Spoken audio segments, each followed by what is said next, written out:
A bridge linking Caticlan Isle to Partytown Island and premier tourist draw Boracay has been brewing in the minds of tourists, especially locals who appreciate savings in ferry and or porter costs. But pushback is strong among the native boatmen and porters who want to keep both the status quo and their daily keep intact. Our Rod Lagusad tells us more.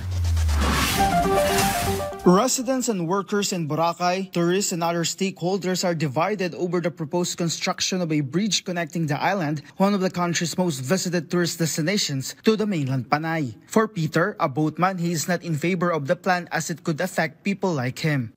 Ito lang yung hanap buhay na pinagkikitaan namin. At saka isa pa sir, may mga estudyante kami. May mga college kami, yung mga boatman iba dyan, may mga college. Ito lang talaga yung hanap buhay namin. At saka ang pangit sir, hindi na siguro ito matatawag na, ang Boracay na island kasi nakadugtong na sa mainland.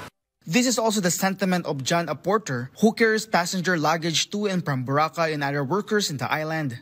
Wag na lang po kung sakaling hindi matutuloy.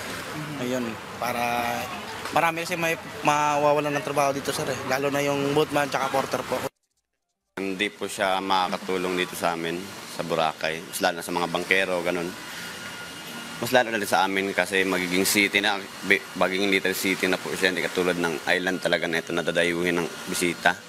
For some tourists, they are in favor of the construction of the bridge. Mas pabor po yun kaya para at least safety yung daanan, nakatulay na, tsaka diretso na rin yung biyahe mo ba.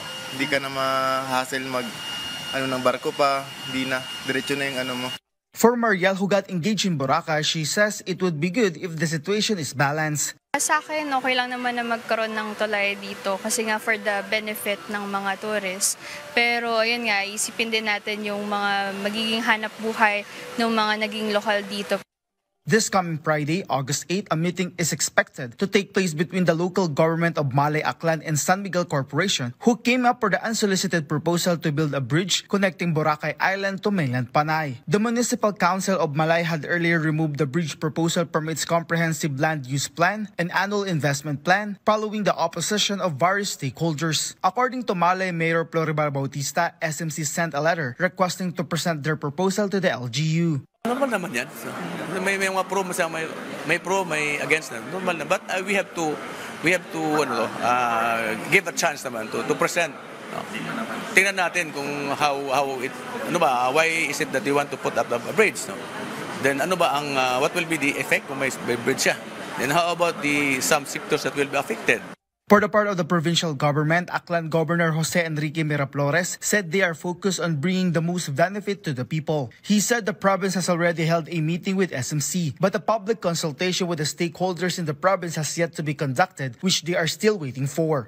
Maraming groups na nag-oppose dito and pinapakinggan namin sila kung ano yung dapat na steps na gagawin namin and of course kung ano talaga yung future na beneficial for the island and beneficial for the Aklanon. Sa ngayon, for ilang decades, marami pa namang investment na pupunta dito. Marami namang ongoing pang projects dyan ng mga hotels ngayon. So, I don't think maka-affect din sa mga investors kung may bridge or not.